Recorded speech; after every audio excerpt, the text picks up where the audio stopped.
Hey, what's up everybody? Welcome back to another Genshin Impact reaction. Today we have two songs as per usual, as requested by Harshit as per usual. He always has the ones that get picked. So many people vote for his comments. You can vote for other people, by the way, just in case. I mean, there was somebody else who was really close this time, but Harshit ended up being the one. Plus, it's a lot easier for me to get to these two compared to the other one that was like 3 songs back to back. And while that's all cool, time. It's just time, really, at the end of the day. But this is Forlorn, Trek of Suffering, and March of the Draugr, I believe it's pronounced, maybe somewhere in that window. But either way, I'm going to be listening to these. And also, just as a fun little thing, I actually am testing out a top-down camera for the keyboard. So if relevant, I'll be using that. So I guess without further ado, let's go!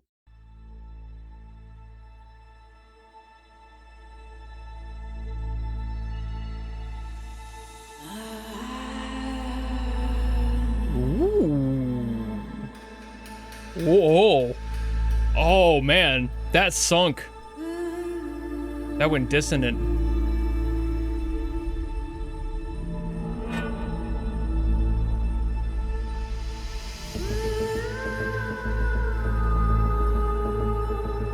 Wait a minute.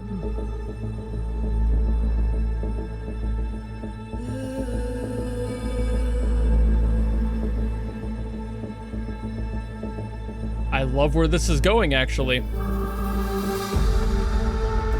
I know it's really short, but... Ooh.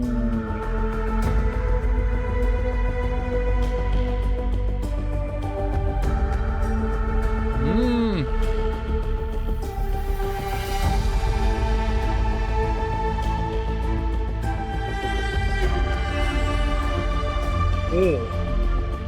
The bite in that string.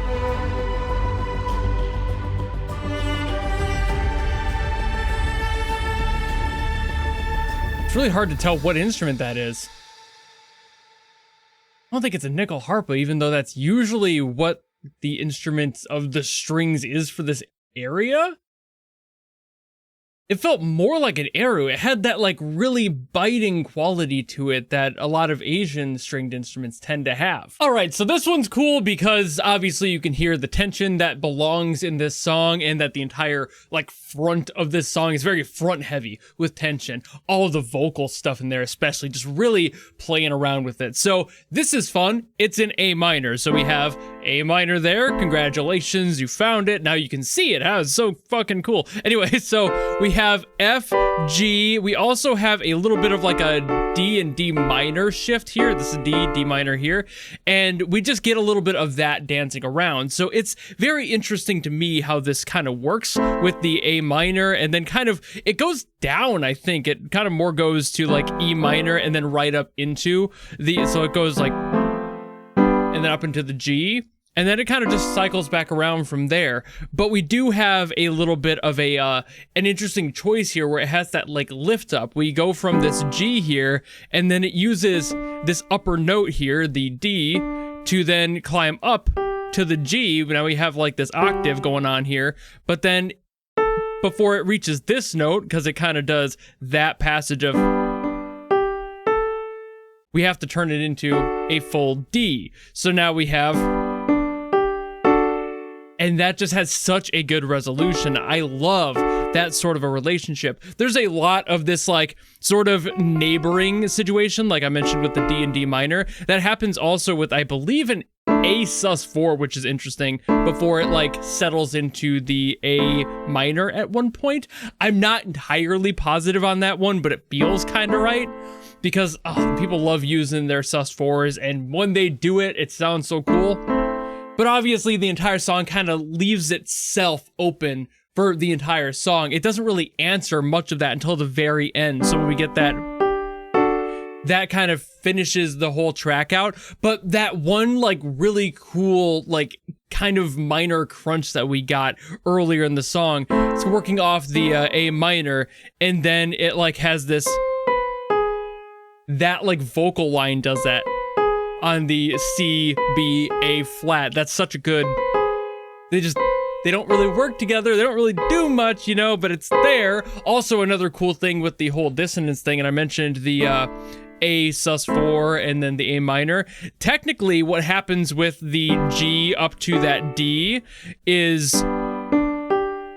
that right there is a D sus4 itself. So these three notes that lead up and resolve into that D is just exactly why this entire song sounds so beautiful, but also so tense. There's so much argument happening in this song, and it's so cool to be able to actually see that, and obviously now you can too, so it's just really neat. I love what this song is doing. I love the tension it leaves, but also this like mystery on the end. Even though it does kind of build itself up to resolve, it doesn't necessarily throw away the tension at all. Especially with, I don't think I could have thought of a better title than Forlorn Trek of Suffering for this track, because it feels like you have all of that tension, that the forlorn energy, the suffering would be in there, but also the journey that ends in that like pride of being able to complete the journey even through all of that suffering that's constantly present with these neighboring notes. I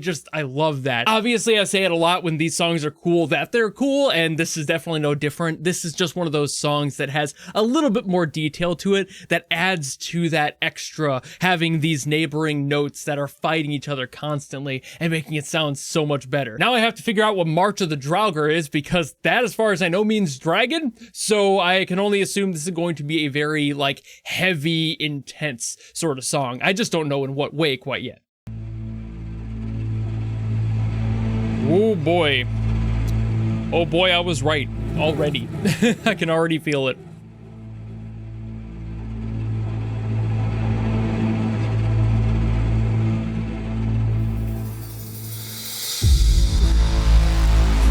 Oh, a really rough sort of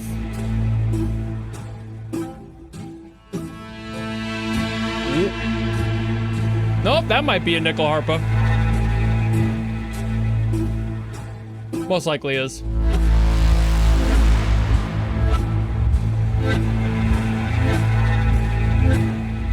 I kind of stopped my thought earlier, but like that really rough sort of sound design. Sounds like rubbing your thumb against a timpani drum or really low brass resonance.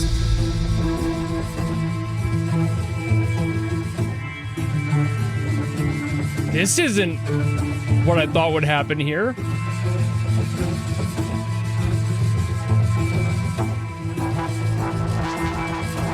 Oh. Oh.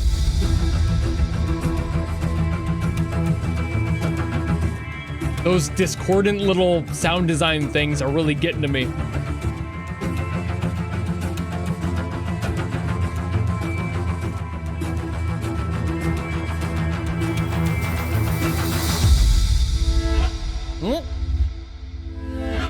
Oh, how that like, it like, oh, get faster.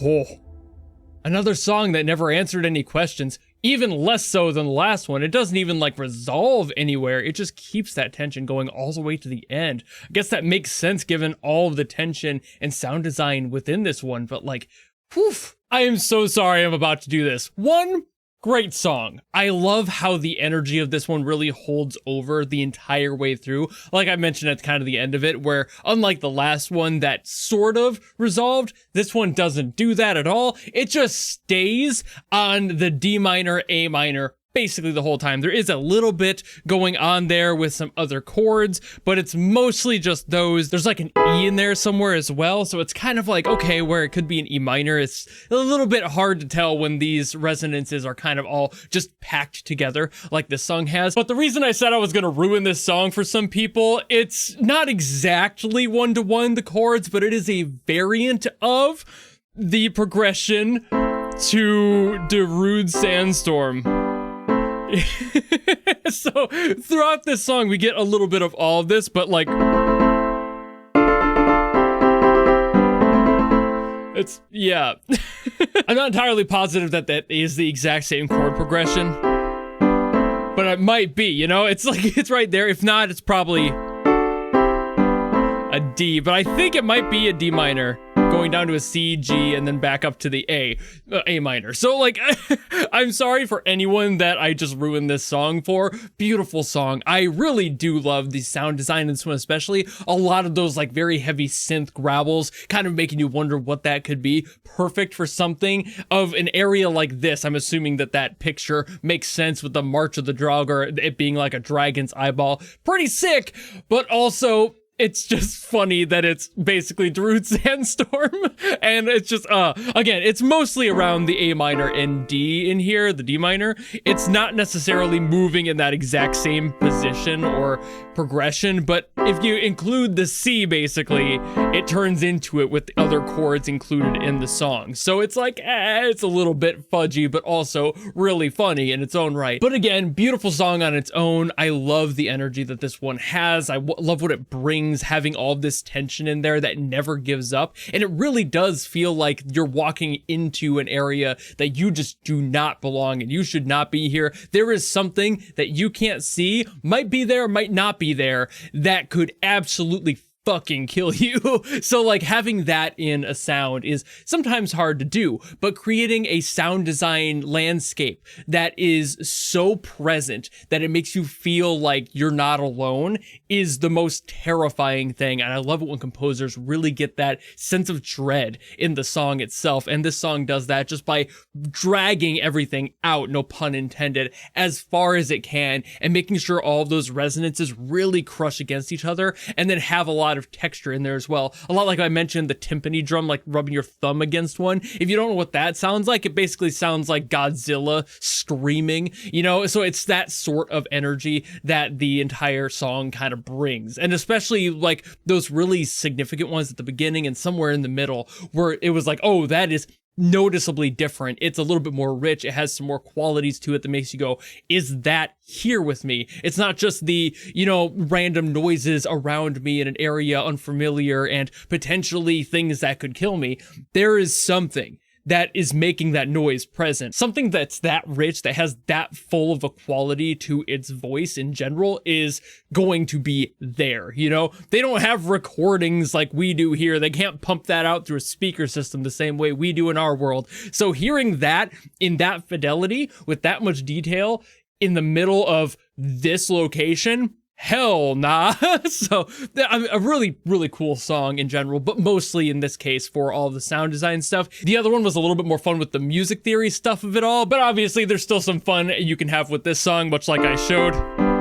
As much of a meme as that is, it's still kind of fun. But I think I've yapped about these enough, so thank you all so very much for watching. If you enjoyed this video and you want me to get to something else from Genshin, by all means, drop in the comments below, and I will do my best as always to get to those. But if you don't want to do any of that, maybe just want to follow me and support me for more stuff coming in the future, you know how to do all that, and I'll see all of you in the next video. Goodbye!